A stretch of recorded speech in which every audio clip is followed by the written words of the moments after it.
ನಮಸ್ತೆ ಮೇಡಮ್, ತಮ್ಮ ಹೆಸರಿಂದ ಮೇಡಮ್? ಸರ್ ನನ್ನ ಹೆಸರು ಹೇಳಿಕ್ಕೆ ಹೋಗುದಿಲ್ಲ. ಬಟ್ ನನ್ಗೆ ಏನಂತ ಹೇಳಿದ್ರೆ ನಾನು ಒಂದು ಹೇಳಿ ಮತ್ತೆ ಆ ಟಾಪಿಕ್ ಹೋಗ್ತೇನೆ. ಯಾಕಂದ್ರೆ ನನ್ನ ಹೆಸರು ಯಾಕೆ ಹೇಳಿದಿಲ್ಲ ಅಂತ ಮತ್ತೆ ಹೇಳ್ತೇನೆ. ನಾನು ಏನಂತ ಹೇಳಿದ್ರೆ ನನ್ನ ಕಸಿನ್ ಒಬ್ರು ಬ್ಯಾಂಗ್ಳೂರಲ್ಲಿ ಹೊಸ ಮನೆ ಮಾಡಿದ್ರು. ನಂಗೆ 2 ಕ್ವಶನ್ ಮತ್ತೆ ಇನ್ನೊಂದು ರೀಸನ್ ಹೇಳ್ತೇನೆ. ಹೊಸ ಮನೆ ಮಾಡಿ ಅವ್ರು ಅಪ್ಲೈ ಮಾಡ್ಲಿಕ್ಕೆ ಹೋಗುವಾಗ ಏನ್ ಹೇಳ್ತಾರೆ ಅಂತ ಹೇಳಿದ್ರೆ ಹೊಸ ಮನೆಗೆ ಯೂನಿಟ್ ಫ್ರೀ ಇಲ್ಲ ಅಂತ. ನಾನು ಹೇಳ್ದೆ ಇಲ್ಲ 50 ಯೂನಿಟ್ ಏನೋ ಫ್ರೀ ಉಂಟಾ ಅಂತ ಹೇಳಿದ್ದೆ. ಸೊ ಅವ್ರು ಹೇಳ್ತಾರೆ ಇಲ್ಲ, ಪುನಃ ವಾಪಸ್ ಹೋಗಿ ಕೇಳಿದಾಗ ಇಲ್ಲ ನಿಮ್ದು 1 ವರ್ಷ ಆಗದೆ ನಾವು ಕೊಡ್ಲಿಕ್ಕೆ ಆಗುದಿಲ್ಲ ಅಂತ ಹೇಳ್ತಾರೆ. ನಾನು ಹೇಳ್ದೆ ಗವರ್ಮೆಂಟೇ ಹೇಳಿದೆ ನಿಂಗೆ ಅಷ್ಟು ಇದ್ರೆ ಚೆಕ್ ಮಾಡ್ಸೊಮ್ಮೆ ಅಂತ ಹೇಳಿದ್ದೆ. ಓಕೆ, ಅದಕ್ಕೆ ಈಗ ಸರ್ ಪುನಃ ಕನ್ಫರ್ಮ್ ಮಾಡಿ ಹೇಳಿದ್ರು 56 ಯೂನಿಟ್ ಫ್ರೀ ಉಂಟಂತ. ನಾನಿನ್ನು ಪುನಃ ನಾಳೆ ಕನ್ಫರ್ಮ್ ಮಾಡಿ ಹೇಳ್ಬೇಕಾಗ್ತದೆ ಅವಳಿಗೆ. ಇನ್ನೊಂದು ಏನಂತ ಹೇಳಿದ್ರೆ ಇದು ಯೋಜನೆ ಬಂದಿದ್ದು ಒಳ್ಳೇದು, ಓಕೆ ಯೂಸ್ ಆಗ್ತದೆ. ಬಟ್ ಏನಂತ ಹೇಳಿದ್ರೆ ನಮ್ದು ರಿಲೇಷನ್ ಅವರು ಅಂದ್ರೆ ಸ್ವಲ್ಪ ಅವರು ಇದ್ರಲ್ಲಿದ್ದು ಮನೆ ಕಟ್ಟಿದ್ದಾರೆ. ಈಗ ಮನೆ ಕಟ್ಟಿ ಅವರಿಗೆ ಅಕ್ಟೋಬರ್ ಅಲ್ಲಿ ಮನೆ ಒಕ್ಕಲು ಉಂಟು. ಸೊ ಅವರಿಗೆ ಅಕ್ಟೋಬರ್ ಅಲ್ಲಿ ಮನೆ ಒಕ್ಕಲಿರುವಾಗ ನಾವು ನೆಕ್ಸ್ಟ್ ಅಪ್ಲಿಕೇಶನ್ ಹಾಕುವಾಗ ಜುಲೈ ತನಕ ಕಾಯ್ಬೇಕು. ಕರೆಕ್ಟಾ? ಜುಲೈ ತನಕ ಕಾಯುವಾಗ ಅವ್ರು ಯಾವ ಸರಾಸರಿ ಅಂದ್ರೆ 56 ಯೂನಿಟ್ ತನಕ ತಗೊಳ್ತಾರೆ, ಕರೆಕ್ಟ್. ಬಟ್ 1 ವರ್ಷದ ಯಾವ ಕ್ಯಾಲ್ಕುಲೇಷನ್ ಮೇಲೆ ಆಧಾರ್ ಮಾಡ್ತಾರೆ ಅವ್ರಾಗ? ಜುಲೈಗೆ ಈಗ ಓಕೆ ಜುಲೈ ತನಕ 56 ಯೂನಿಟ್ ಫ್ರೀ ಸಿಕ್ತು, ಅಕ್ಟೋಬರ್ ಅಲ್ಲಿ ಮನೆ ಒಕ್ಕಲು ಆಯ್ತು. ಸೊ ಅಲ್ಲಿ ಜುಲೈಲಿ ಮನೆ ಒಕ್ಕಲು ಆದ್ರೆ ಜುಲೈಯಿಂದ ನೆಕ್ಸ್ಟ್ ಜುಲೈ ತನಕ 1 ವರ್ಷ ಹಿಡಿಬಹುದು. ಬಟ್ ಅಕ್ಟೋಬರ್ ಅಥವಾ ಡಿಸೆಂಬರ್ ಅಲ್ಲಿ ಮನೆ ಒಕ್ಕಲು ಮಾಡಿದ್ರೆ ಅವರಿಗೆ 6 ಮಂತ್ ವ್ಯಾಲಿಡ್ ಮಾತ್ರ ಸಿಗ್ತದೆ. ಸೊ ಆಗ 1 ವರ್ಷದ ವ್ಯಾಲಿಡ್ ಸಿಕ್ಕುದಿಲ್ಲ. ಆವಾಗ ಎಂತ ಮಾಡ್ಬೇಕು? ಇನ್ನೊಂದು ವರ್ಷ ಕಾಯ್ಬೇಕಾ? ಆಗ 1.5 ವರ್ಷ ನಾವು ಕರೆಂಟ್ ಬಿಲ್ ಯಾವಾಗ ಬರ್ತದೆ ಅದರ ನಂತರ 1 ವರ್ಷ ಸರಾಸರಿ ನೋಡ್ಬೇಕು ಅವ್ರಿಗೆ. ಒಂದ್ ನಿಮಿಷ ಸರ್, 1 ನಿಮಿಷ. ನೀವು ಹೇಳ್ತೀರಿ ಅಂತ ಜುಲೈಯಲ್ಲಿ ನೆಕ್ಸ್ಟ್ ವರ್ಷ ಜುಲೈಯಲ್ಲಿ. ಸೊ ಹಾಗಾದ್ರೆ ನಂಗೆ ಮನೆ ಒಕ್ಕಲು ಅಕ್ಟೋಬರ್ಗೆ ನಾನು ಮಾಡಿದ್ರೆ ನೆಕ್ಸ್ಟ್ ಬಿಲ್ ನಂಗೆ ಅಪ್ಲೈ ಮಾಡ್ಲಿಕ್ಕೆ ಆಗುದು ಅಕ್ಟೋಬರ್ಗೆ, ಕರೆಕ್ಟಾ? ನಿಮ್ಗೆ ಫಸ್ಟ್ ಬಿಲ್ ನಂಗೆ ಈಗ ಮೀಟರ್ ಕೊಟ್ರೆ ಅಕ್ಟೋಬರ್ ಅಲ್ಲಿ ಕೊಡ್ತಾರೆ. ಸೊ ನಾನ್ ನೆಕ್ಸ್ಟ್ ಅಪ್ಲೈ ಮಾಡೋದಾದ್ರೆ 2024 ಅಕ್ಟೋಬರ್ ಅಲ್ಲಿ ಅಪ್ಲೈ ಮಾಡ್ಬೇಕಾಗ್ತದೆ. ಸೊ ಆಗ ಅಕ್ಟೋಬರ್ ಅಲ್ಲಿ ನಿಮ್ದು ಯೋಜನೆ ಓಪನ್ ಆಗ್ತದ? ಯಾಕಂದ್ರೆ ಅದು ನೆಕ್ಸ್ಟ್ ಜುಲೈಗೆ ಮಾತ್ರ ಓಪನ್ ಆಗುದು ಅಥವಾ ನಾನು 25th ಜುಲೈ ತನಕ ಕಾಯ್ಬೇಕಾಗ್ತದೆ? ಈ ಪ್ರಕ್ರಿಯೆ ನಿರಂತರವಾಗಿದೆ ಮೇಡಮ್, ನಿರಂತರವಾಗಿದೆ. ಈಗ ಆಗಸ್ಟ್ ಅಲ್ಲಿ ಕೆಲವರಿಗೆ 1 ವರ್ಷ ಆಗ್ತದೆ. ಈಗ ಬರುವ ಆಗಸ್ಟ್ ಸೆಪ್ಟೆಂಬರ್ ಅಕ್ಟೋಬರ್ ಅಲ್ಲಿ ಅವರಿಗೆ 1 ವರ್ಷ, ಆಗ ಅವರಿಗೆ ಸಿಗ್ತದೆ ಫೆಸಿಲಿಟಿ. ಇದು ನಿರಂತರ ಪ್ರಕ್ರಿಯೆ, ಇದು ಸ್ಟಾಪ್ ಇಲ್ಲ. ಕೆಲವರಿಗೆ ಇದು ಅವರು ಹೇಳಿದ್ದು ಒಳ್ಳೇದಾಯ್ತು. ಯಾಕಂತ ಹೇಳಿದ್ರೆ ಇದರ ಬಗ್ಗೆ ಎಲ್ಲರಿಗೆ ಅನುಮಾನ ಇದೆ. ಯೂಟ್ಯೂಬ್ ಅಲ್ಲಿ ಬೇರೆ ಬೇರೆ ತರದ್ದು ಮೆಸೇಜ್ಗಳೆಲ್ಲ ಬರ್ತಾ ಇದೆ. ಇದು ನಿರಂತರ ಪ್ರಕ್ರಿಯೆ, ನಿರಂತರವಾದ ಒಂದು ಪ್ರಕ್ರಿಯೆ. ಇವತ್ತು ಸ್ಟಾಪ್ ಆಗ್ತದಂತ ಇಲ್ಲ, ಇವತ್ತು ಅರ್ಜಿ ಸ್ಟಾಪ್ ಅಂತ ಇಲ್ಲ. ಇನ್ನು ಹುಟ್ಟುವ ಮಕ್ಕಳು ಸ್ಟಾಪ್ ಅಂತ ಆಗ್ತದ? ಇಲ್ಲ.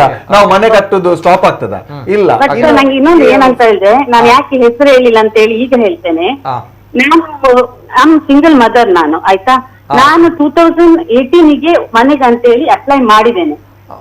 5 ವರ್ಷ ಆಯ್ತು. ಸೆಂಟ್ರಲ್ ಇಂದ ಇರ್ಲಿ ಸ್ಟೇಟ್ ಇಂದ ಇರ್ಲಿ ಹಣ ಬಿಡುಗಡೆ ಆಗ್ತದೆ ಇದು ಮನೆಗೆ, ಪಾಪದವರಿಗೆ ಮನೆಗೆ ಅಂತ ಹೇಳಿ. BPL ಕಾರ್ಡ್ ಹೋಲ್ಡರ್ ಮನೆಗೆ ಅಂತ ಹೇಳಿ ದುಡ್ಡು ಬಿಡುಗಡೆ ಆಗ್ತದೆ. ನಾನು ಮುನ್ಸಿಪಾಲಿಟಿಗೆ 5 ವರ್ಷದಿಂದ ಅಲಿತಾ ಇದ್ದೇನೆ. ಬಿಜೆಪಿ ಇದ್ದಾಗಿರ್ಲಿ ಕಾಂಗ್ರೆಸ್ ಇದ್ದಾಗಿರ್ಲಿ ಮೊನ್ನೆ ತನಕ ಹೋಗಿದ್ದೇನೆ. ಅವರು ನನ್ಗೆ ಹೇಳಿದ ಪ್ರಕಾರ 2015 ತನಕ ಮಾತ್ರ ಇದಾಗಿದೆ. ನಾನು ಹೇಳಿದೆ ನಮ್ದು ಯಾವಾಗ ಬರ್ತೇವೆ ಸರ್? ಇಲ್ಲ 2016 ಅವರಿಗೆ ಇನ್ನೂ ಸೈಟ್ ಅಲೌಟ್ ಆಗ್ಲಿಲ್ಲ ಅಂತ ಹೇಳಿದೆ. ಸೊ ನಾನಿನ್ನೆಷ್ಟು 10 ವರ್ಷ ಕಾಯ್ಬೇಕಾ ಕೇಳಿದೆ.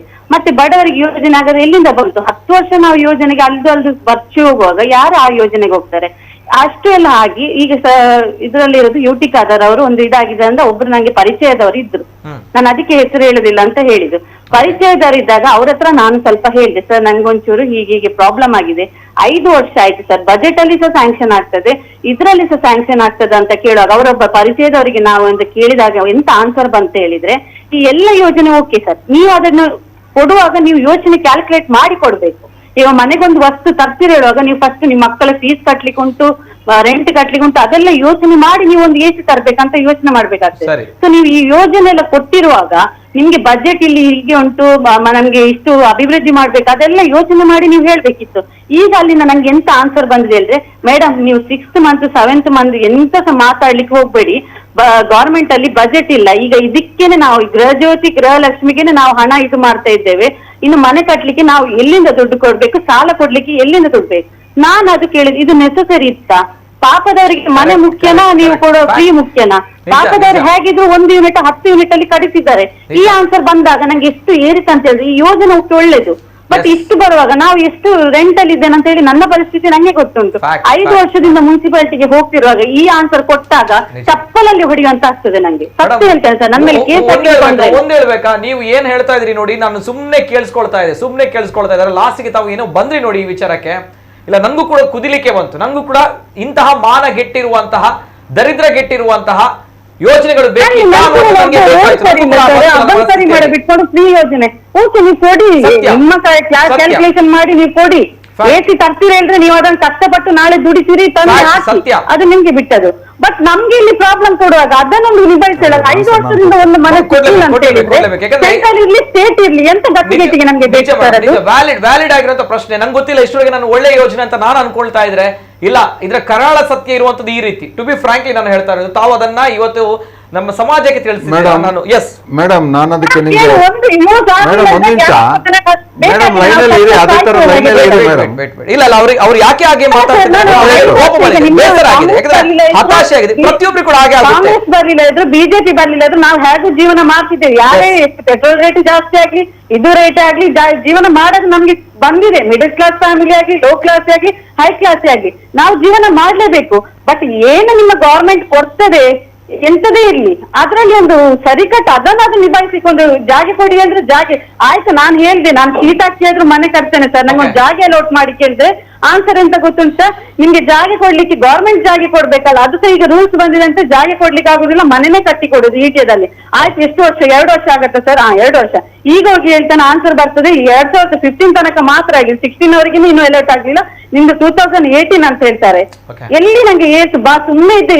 ಇದು ಬಂದಾಗ ಈಗ ಒಬ್ರು ಹೇಳ್ತಾರಲ್ಲ ನಮ್ಗೆ ಏನ್ ಫೆಸಿಲಿಟೀಸ್ ಅಲ್ಲ. ನಾನು ಸಿಂಗಲ್ ಮದರ್ ಆಗಿ ನನ್ನ ಮಗನಿಗೆ ಇದಕ್ಕೆ ಹಾಕ್ತಾನೆ, ಇದು ಬರ್ತದಲ್ಲ ಮಕ್ಕಳಿಗೆ ವಿದ್ಯಾ ಅದಕ್ಕೆ ಹಾಕ್ಲಿಕ್ಕೆ ಹೋಗ್ತಾನೆ. ಮುಸ್ಲಿಂ ಕ್ರಿಶ್ಚಿಯನ್ ಅವರಿಗೆ ಮಾತ್ರ ಫಸ್ಟ್ ಪ್ರಿಫರೆನ್ಸ್. ನಮ್ಗೆ ಕಾಯ್ತಾ ಕೂತ್ಕೊಳ್ಬೇಕು.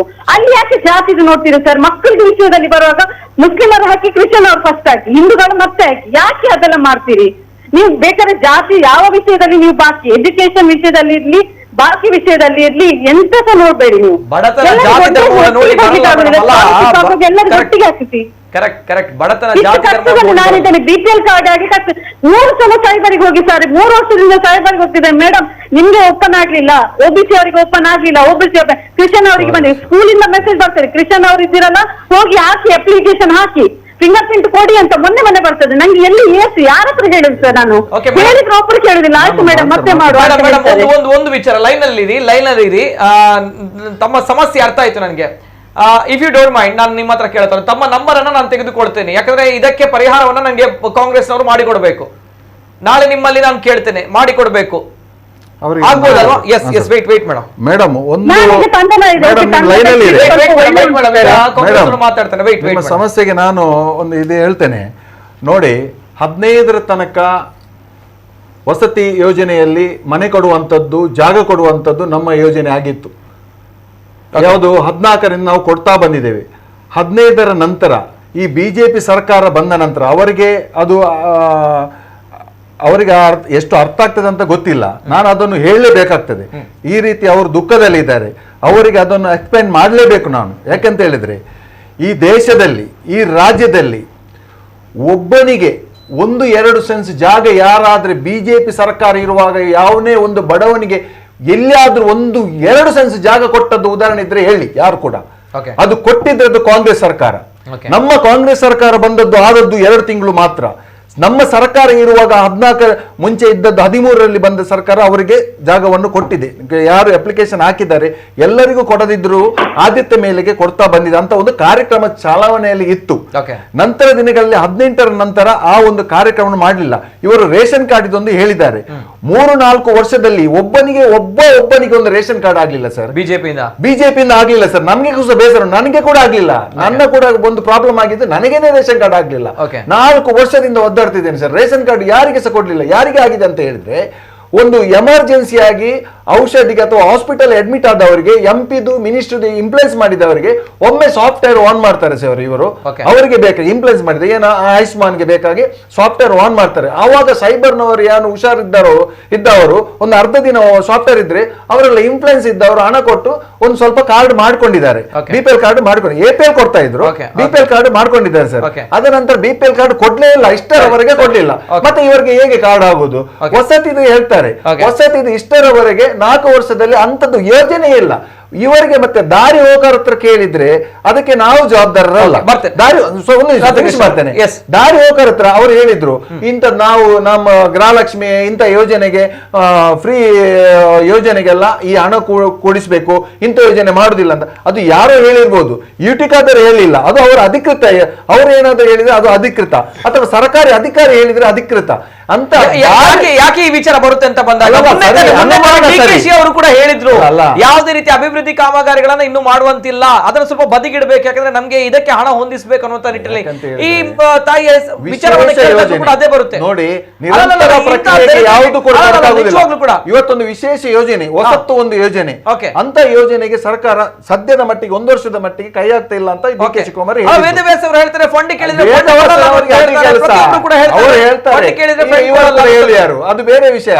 ಬಿಜೆಪಿ ಅವರು ಹೇಳಿದರೆ ಸತ್ಯ ಅಲ್ಲ. ಬಿಜೆಪಿ ಅವರ ವಾದ ಏನ್ ಗೊತ್ತಾ, ಅವ್ರು ಏನ್ ಹೇಳ್ತಾರೆ ಅದನ್ನ ನಾವು ಒಪ್ಪಬೇಕು. ಬಿಜೆಪಿ ಅವರ ವಾದ ಅದು ಸಮಸ್ಯೆಯಿಂದ ಆ ಮಹಿಳೆಯ ಒಂದು ಸೌಲಭ್ಯಗಳು ವಂಚನೆ ಆಗಿದೆಯಾ ಅನ್ನೋ ಪ್ರಶ್ನೆ. ಯಾಕಂದ್ರೆ ವ್ಯಾಲಿಡ್ ಒನ್, ಅದಕ್ಕೋಸ್ಕರ ನಾನು ಕೇಳ್ತೇನೆ, ಅವ್ರಿಗೆ ಮಾತಾಡ್ಬೇಕು ಖಂಡಿತವಾಗಿಯೂ. ಈಗ ತುಳುವಲ್ಲಿ ಒಂದು ಮಾತುಂಟು, ಕಂಕನೆ ಊರ್ನಲ್ಲ ಮೂಂಕುಮಿತ್ತ ಅಂತೇಳಿ ಇವರು ಮಾತಾಡೋದು ಹಾಗೆ. ಅವರು ಹೇಳಿದ್ದು ಎಂತದಂತ ಹೇಳಿದ್ರೆ 2015ಕ್ಕೆ ನಾವು ಇದು ಮಾಡಿದ್ದಾರೆ.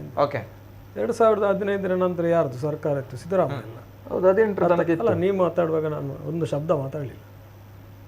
2018ರವರೆಗೆ ಯಾರಿದ್ದದ್ದು? ಸಿದ್ದರಾಮಯ್ಯ. ಎಷ್ಟು ಮನೆ ಕೊಟ್ಟರು? ಎಷ್ಟು BPL ಕಾರ್ಡ್ ಕೊಟ್ಟರು? ಖುದ್ದು UT ಖಾದರ್ ಏರಿಯಾದಲ್ಲಿ 9 ಕೆರೆ ಅಂತೇಳಿ ಉಂಟಲ್ಲ, ಕೇಳಿದ್ರಲ್ಲ, ಎಷ್ಟು ಅದರದ್ದು ಬಂದಿದೆ? 9 ಕೆರೆ. ಇವತ್ತಿನವರೆಗೆ ಅದನ್ನು ಒಂದು ಸೆಟ್ರೇಟ್ ಮಾಡ್ಲಿಕ್ಕೆ ಆಗ್ಲಿಲ್ಲ UT ಖಾದರ್ಗೆ. ಎಷ್ಟು ಟರ್ಮ್ ಆಯ್ತು ಅವರು? 9 ಕೆರೆ ಹಾಗೆ ಉಂಟು. ಅದನ್ನ ಏನಾದ್ರು ಸೆಟ್ರೇಟ್ ಮಾಡಿ ಅಲ್ಲಿ ಕೊಡ್ಬೋದಲ್ಲ. ಅಲ್ಲಿ ಇಂಡಿವಿಜುವಲ್ ಕೊಡಬಹುದು ಅಥವಾ ಫ್ಲಾಟ್ ಸಿಸ್ಟಮ್ ಅಲ್ಲಿ ಕೊಡಬಹುದು. ಇನ್ನು BPL ಕಾರ್ಡ್ ಇವರು ಓಪನ್ ಮಾಡಲಿಲ್ಲ, ಕೊಟ್ರು ಅಂತೇಳಿ ಎಷ್ಟು ಲಕ್ಷ ಕೊಟ್ಟಿದ್ದಾರೆ ಅಂತೇಳಿ ಮಾಹಿತಿಯಲ್ಲಿ ತಗೊಳ್ಳಿ. ನಾನು ಹೇಳುದು ಬೇಡ, ಕೊಟ್ಟಿದೆ ಕೊಟ್ಟಿದೆ. ಇವರು ಕೇಳೋದು ಬೇಡ, ನನ್ನ ಹತ್ರ ಕೇಳೋದು ಬೇಡ. DC ಆಫೀಸಲ್ಲಿ ಕೇಳಿ, ಸಿಗ್ತದೆ ಇವರಿಗೆ. ಇವರು ಸುಳ್ಳು ಮಾತಾಡ್ಲಿಕ್ಕೆ ಬರುದಲ್ಲ, ಮಾತಾಡುದು ಸುಳ್ಳು. ಇಲ್ಲಿ ಕಾಂಗ್ರೆಸ್ ಹುಟ್ಟಿದ ಮೇಲೆ ಭ್ರಷ್ಟಾಚಾರ ಹುಟ್ಟಿದ್ದು, ಕಾಂಗ್ರೆಸ್ ಹುಟ್ಟಿದ ಮೇಲೆ ಸುಳ್ಳು ಹೇಳಿದ್ದು, ಸುಳ್ಳು ಹುಟ್ಟಿದ್ದು ಈ ದೇಶದಲ್ಲಿ. ಇವರು ರಾಜಕೀಯವಾಗಿ ಸುಳ್ಳು ಮಾತಾಡಿ ಇವರು ಸುಳ್ಳು ಹೇಳಿದ್ದಾರೆ. ಪ್ರಣಾಳಿಕೆಯಲ್ಲಿ ಹೇಳಿದ್ದನ್ನು ಬಿಟ್ಟು ಇವರು ಈಗ ಹೇಳ್ತಾ ಇರೋದು ಸುಳ್ಳಲ್ಲ. ನಿನಗೂ ಫ್ರೀ ನನಗೂ ಫ್ರೀ ಅಂತೇಳಿ ಎಲ್ಲಿ ಸತ್ಯ ಮಾತಾಡಿದಾರ ಇವರು? ಆಗ ಹೇಳಿದ್ದನ್ನು ಈಗ ಮಾತಾಡಿದಾರ? ಈಗ ಜಾರಿಗೆ ಬಂದಿದಾರ? ಯಾವುದಾದ್ರೂ ಒಂದು ಯೋಜನೆ ಈಗ ಜನರು ಏನು ಹೇಳಿದ್ರು, ಆ ಜನರು ಎಷ್ಟು ನೋವನ್ನು ಹೇಳಿದ್ರು ನೋಡಿ. ಈಗ ಇವರ ಉಚಿತದ ಒಟ್ಟಿಗೆ ಜನರಿಗೆ ಆಗುವಂತ ಗೊಂದಲ ಸಮಸ್ಯೆಗಳು ಉಚಿತ. ಇವರು ಜನರೇಟರ್ ಆಫ್ ಅಂತ ಹೇಳಿದ್ರು. ಜನರೇಟರ್ ಆಫ್ ಅದು ಟೆಕ್ನಿಕಲ್ ಪ್ರಾಬ್ಲಮ್, ಅದರ ಬಗ್ಗೆ ಮಾತಾಡುದಿಲ್ಲ. ಬಾಕಿ ಟೈಮ್ಗೆ ಯಾಕೆ ಆಗ್ತದೆ? ಅದು ಹಗಲಿಗೆ ಮಾಡಬಹುದಲ್ಲ ಲೋಡ್ ಸೆಟ್ಟಿಂಗ್ ಇವರಿಗೆ. ಅದನ್ನು ನೈಟ್ಗೆ ಮಾಡಬೇಕು, ಜನರಿಗೆ ತೊಂದರೆ ಕೊಡುವುದಲ್ವಾ? ಇವರು ಎಷ್ಟು ಯಾವುದೇ ದಾಖಲೆ ಇವರದ್ದು ಅಲ್ಲಿ ಉಂಟು. 2009 ಕೆರೆ ಮೊದಲು ಮಾಡ್ಲಿ, 9 ಕೆರೆ ಮೊದಲು ಮಾಡ್ಲಿ. ಇವರಿಗೆ ಅದರ ನಾಲೆಜ್ ಇಲ್ಲ. ನಿಮ್ಗೆ ಹೇಳಿ ಅಲ್ಲ, ಕೇಸ್ ಮುಂದೆ ಅಲ್ಲ, ಕೇಸ್ ಹಾಕಿಸಿದ್ದೆ UT ಖಾದರ್ ಜನರ ಹತ್ರ UT ಖಾದರ್ ಹಾಕಿಸಿದ್ದು. ಯಾಕೆ ಹಾಕಿಸಿದ್ದು ಗೊತ್ತಾಗಲ್ಲ. ಈ ಸಮಸ್ಯೆಗೆ UT ಖಾದರ್ಗೆ ಪರಿಹಾರ ಮಾಡ್ಲಿಕ್ಕೆ ಆಗ್ಲಿಲ್ಲ. ಅಲ್ಲಿ 60 ಮನೆ ರೆಡಿ ಇದೆ, ನಾವು ಯಾಕೆ ಎಲ್ಲ ಗೊಬ್ಬರ ಮಾಡಿ ಬಿಟ್ಟಿದ್ದಾರೆ ಇವರು. ಅಲ್ಲ 350 ಮನೆ ನಾವು ಕಟ್ಟಿದ್ದು, ಅದು ದನಕ್ಕೆ ಕಟ್ಟುವಾಗೆ ಕಟ್ಟಿದ್ದಾರೆ. ಅದರಲ್ಲಿ ನಿಜವಾದ ಫಲಾನುಭವಿಗಳು ಯಾರನ್ನಾದ್ರೂ ವಾಸ ಮಾಡಿ ತೋರಿಸ್ಲಿ. ಮೇಡಮ್ ಈಗ ಖಾದರ್ ಅವ್ರ ಜೊತೆ ಸಂಪರ್ಕ ಮಾಡಿದ್ದೀರಾ? ಯಾರೋ ಆಪ್ತರು ಹೇಳಿದ್ದಾರೆ ಬಹುಶಃ ತಮ್ಗೆ ಅಲ್ವಾ? ಲೈನಲ್ಲಿ ಇದ್ದೀರಾ ಮೇಡಮ್? ಕಟ್ ಆಗಿದೆ. ನನ್ಗೆ ಅವರ ನಂಬರ್ ಬೇಕಾಗಿದೆ. ಅವರ ಸಮಸ್ಯೆ ಇದ್ರೆ ಪಾಪ ಬಹಳಷ್ಟು ನೊಂದಿದ್ದಾರೆ ಆ ಮಹಿಳೆ. ಸೊ ಆ ನಿಟ್ಟಿನಲ್ಲಿ ಇದ್ದಾಗ ನಾನು ಅವ್ರ ಜೊತೆ ಮಾತಾಡಬೇಕಾಗುತ್ತೆ. ಅಟ್ ದ ಸೇಮ್ ಟೈಮ್ ಈ ಒಂದು ವಿಷಯದ ಬಗ್ಗೆ ಮುಂದಕ್ಕೆ ನಾನು ತಾವುಗಳು ಕೂಡ ಒಂದು ಸಮಸ್ಯೆಯನ್ನ ಬಗೆಹರಿಸುವಲ್ಲಿ ಒಂದು ಪ್ರಾಮಾಣಿಕ ಪ್ರಯತ್ನ ಮಾಡಬೇಕು. ಎಸ್